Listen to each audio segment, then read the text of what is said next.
The Wild West was painted with blood, and none painted it darker than the Apache. Their name alone froze hearts, because behind every raid lay unspeakable torment, especially for women. Captivity wasn't about survival. It was about breaking the human spirit. The methods they used were savage, unforgettable, and often too horrific for even history books to print. Yet the truth remains, buried in witness accounts, and what it reveals will shake you to your core. The deadly raids for women. Down on the Sonora-Chihuahua frontier in the 19th century, terror had a name, and it was Apache. The Chiricahua bands, Chokanen, Chiheni, and Nedni, were not wild raiders acting without thinking. They were strategists. They studied their targets the way hunters stalk game. They moved light and fast, striking with precision. To ranchers, miners, and settlers, they were shadows, sudden, ruthless, and gone before the sun was high. And their logic was chilling. They looked for lonely ranchos with weak guards, mission outposts, mule trains on long, dusty trails, and mining camps scattered across the mountains. But most of all, they looked for women and children. Because in this brutal world, women were not only labor, they were leverage. A man could resist and die. A woman could be carried away, traded, ransomed, or forced to work. That was how Apache warriors broke valleys without ever holding them. Hit, seize, and vanish. Officials in Sonora saw the disaster coming, but they couldn't stop it. During the 1830s and 40s, government tallies showed whole belts of land abandoned. 26 mines shut down, 30 haciendas left empty, and 90 ranches deserted. Families had fled because staying meant losing everything. The land itself told the story. You could ride for miles through weed-choked fields, silent smelters, and empty homes. A raid always began with watching. Apache scouts slipped ahead of the main party days in advance. They studied the rhythm of life, when men left with cattle, when women fetched water, when fires burned, when dogs barked. They chose their moments carefully, before dawn when the world was cold and half asleep, or twilight, when chores pulled people outside. They always made sure of one thing: escape routes, high ground, canyon exits, ridges with sweeping views. When the moment came, it happened fast. First, the encirclement, quiet and deadly. Then, the rush on doors and windows, gunfire to keep men pinned, and finally, the grab. Women and children were tied with rawhide or rope, grouped together, and shoved into motion. They wasted no time. At the same moment, livestock were driven off, raising dust and noise to slow pursuit. The men who resisted usually fell where they stood, leaving their families to be swept into the night. And for those left behind, the choice was cruel: chase and risk ambush, or stay behind and pray the captives might one day return. Why women? Because women were power on the move. They cooked, they carried, they kept children alive, and above all, they were bargaining chips. A woman taken was a weapon. Her family might pay to get her back or abandon their land rather than risk more losses. Historians call captives currency, and that's exactly what they were.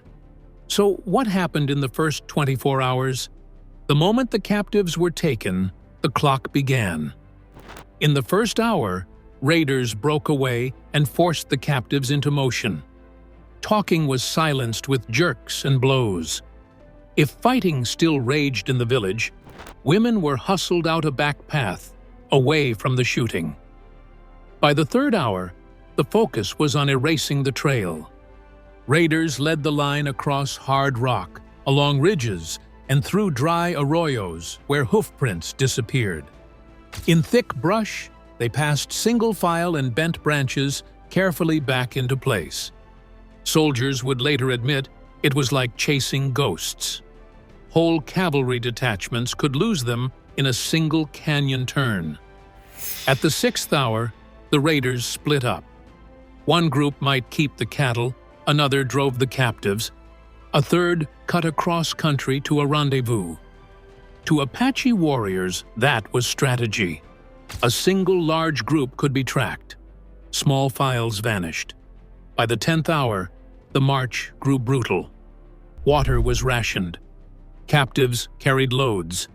Children were yanked along or thrown onto ponies for short bursts, then forced back on their feet. Soldiers chasing straight across the plains burned out their horses, while Apache raiders moved ridge to ridge, always just beyond reach. By the 14th hour, the cruelty sharpened. If danger pressed close, choices were made. Young women strong enough to walk were kept. The old, the weak, or the injured were left behind. Sometimes near water, sometimes in brush. It was cold, but it kept the main party moving. And it worked. At the 18th hour, they paused. But it wasn't camp. It was a cold halt under trees or rocks. No fire if they could avoid it. Guards spread out silently. Captives were retied and placed inside a circle of Apache women and children, where escape meant breaking through human walls. By the 24th hour, they were on the move again. Pre-dawn was their favorite moment. The cold, the quiet, the cover of darkness. All of it gave them safety. If a patrol pressed close, they climbed to ridges where a single lookout could spot dust rising from miles away.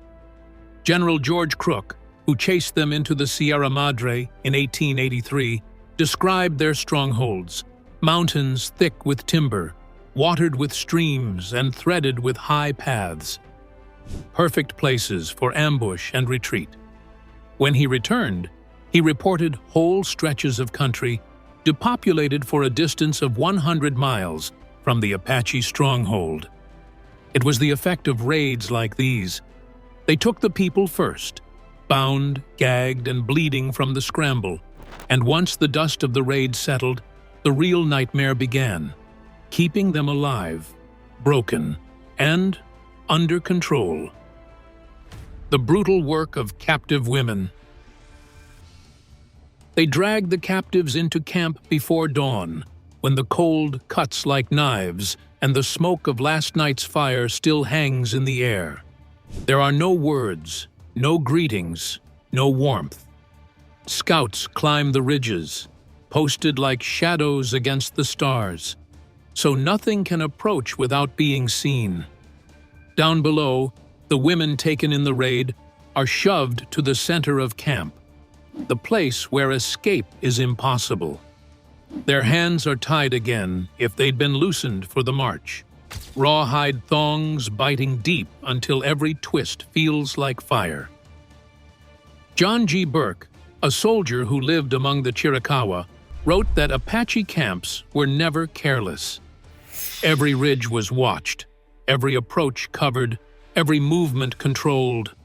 Shelter rises almost as quickly as the guards take their posts. Apache warriors don't build for beauty. They build to live another day. The wickiup is their answer, a low dome of bent willow or oak, lashed with yucca cord, covered in brush and grass. A smoke hole at the top, a flap of hide for a door.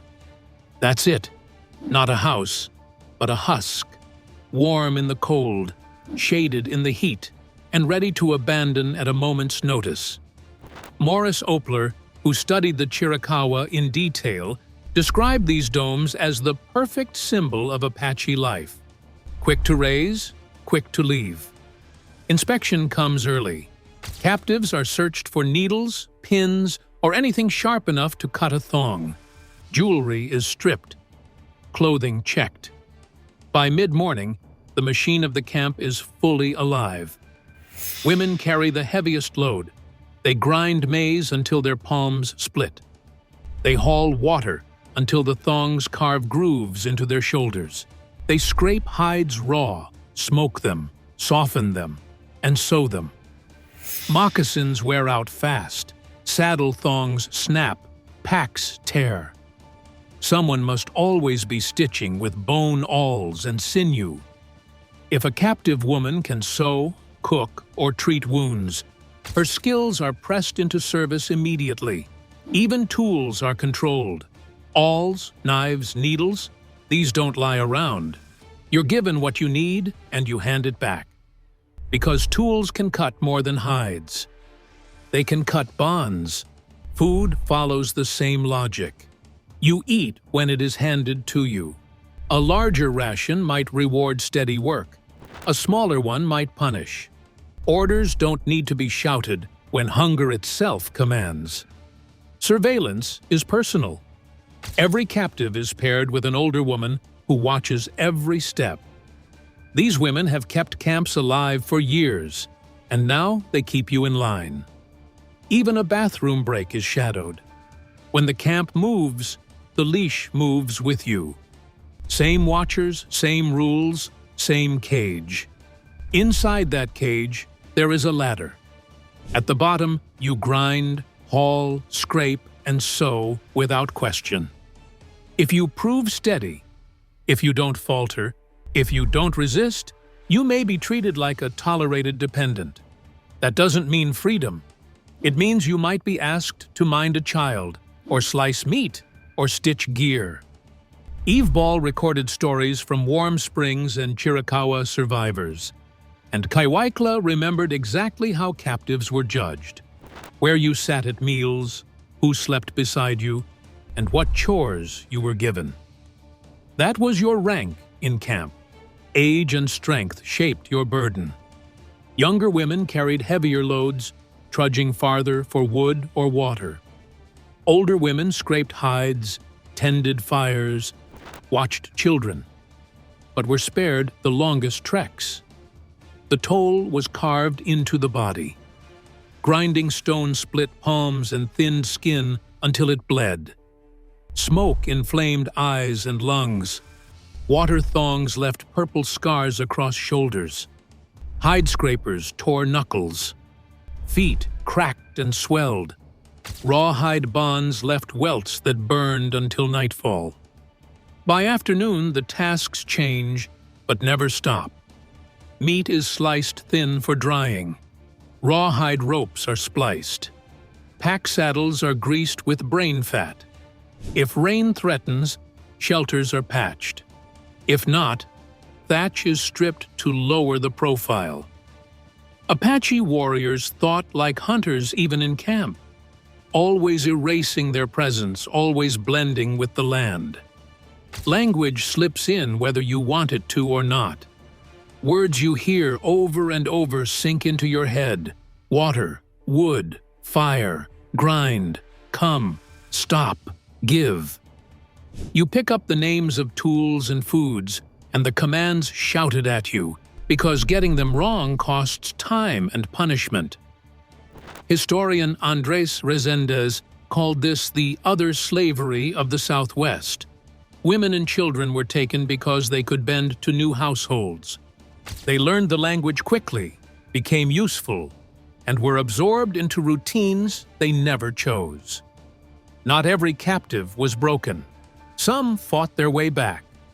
One was Nathletla, known as Huera, a Chihene Apache woman taken when Victorio's band was crushed at Tres Castillos in 1880. That day, 70 women and children were seized. Huera was dragged deep into Mexico, enslaved, and given a new name. But years later, she returned to her people. She survived by adapting.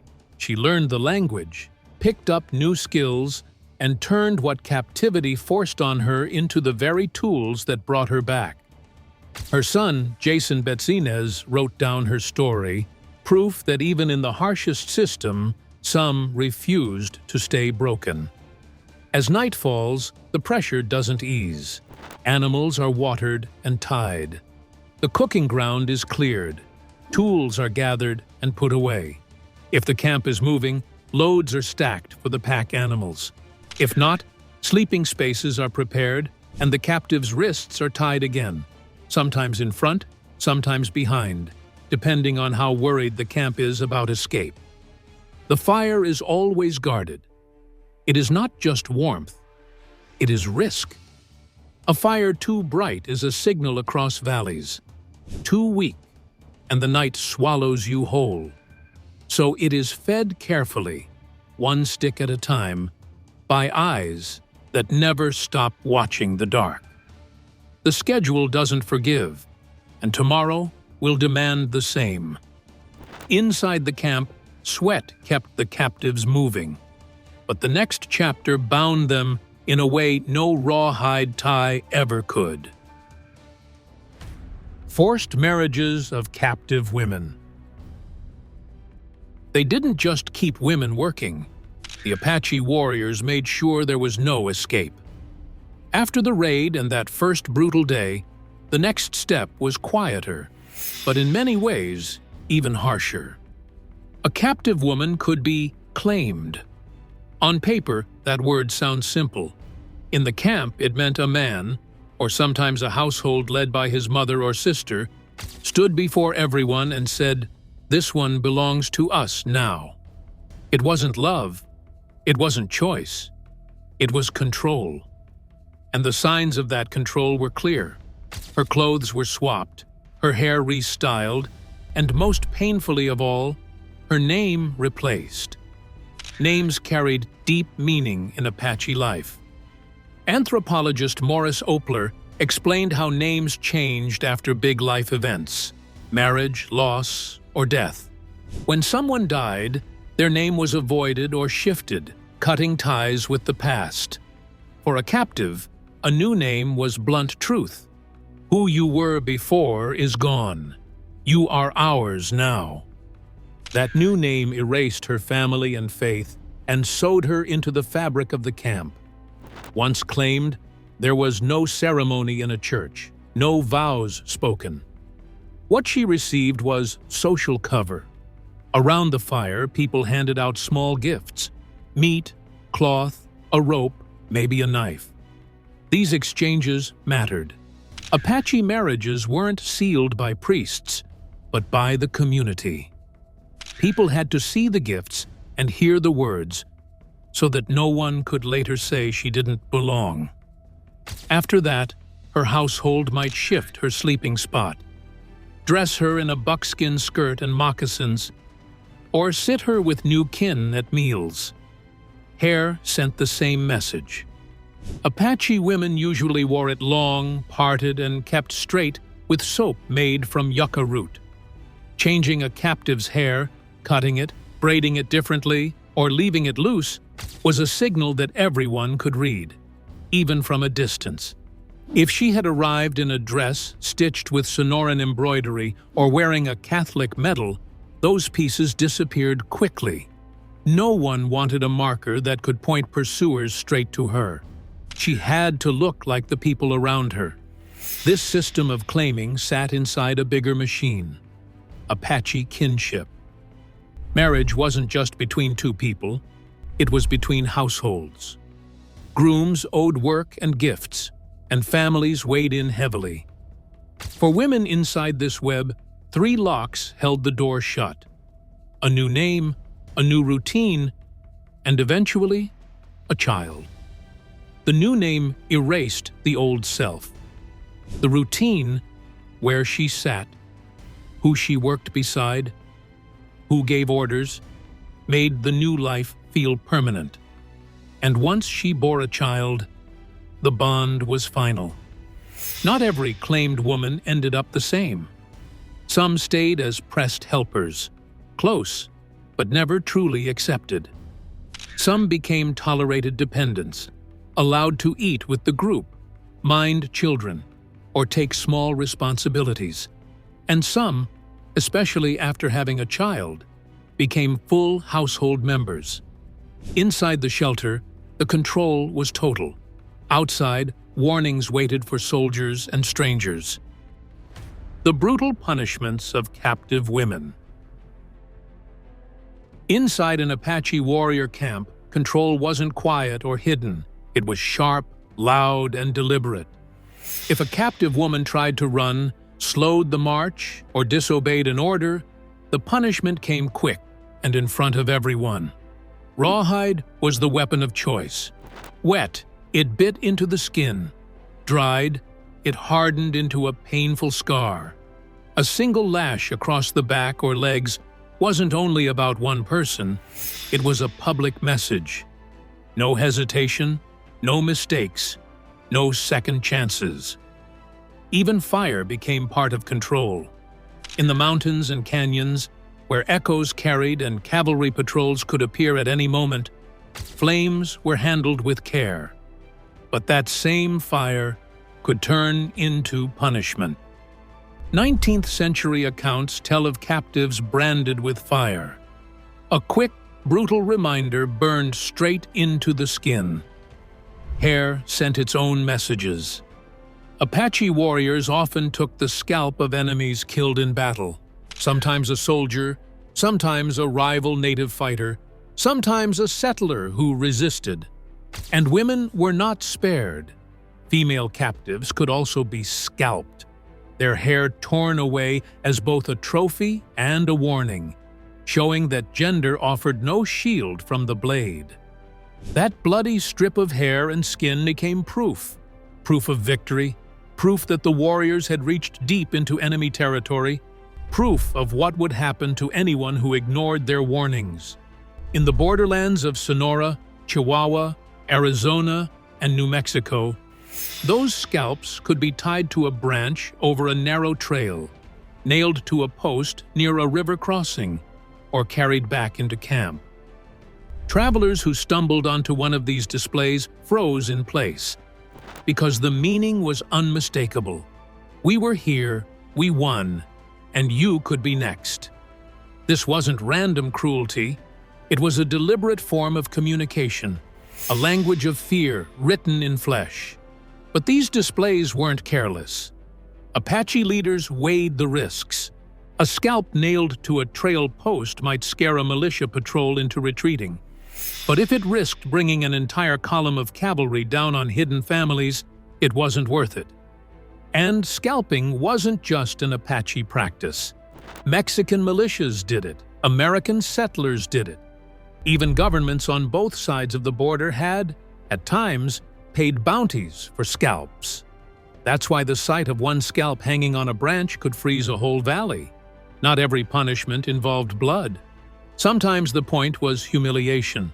A captive might have her hair cut short, marked in a way that told the whole camp she had stepped out of line. Her clothes could be slashed or replaced, branding her as different. In a small camp, these signals spread fast. You didn't need to lash everyone, just show what happened to one, and the message would echo louder than any command. Inside raiding parties, discipline came from the top. A war captain who planned successful raids and brought food home had the authority. Punishment flowed through him, sometimes through his closest kin. No councils, no trials, just reputation. A leader who kept order stayed in charge. One who got sloppy lost trust, and with it, his followers. And when a captive slipped, it was the war captain's judgment that sealed her fate. His choice shaping whether she was shamed, scarred, or broken into obedience. Punishment showed the cost of disobedience. What came next was colder, a system where women weren't just captives, but a form of payment. When women became war currency.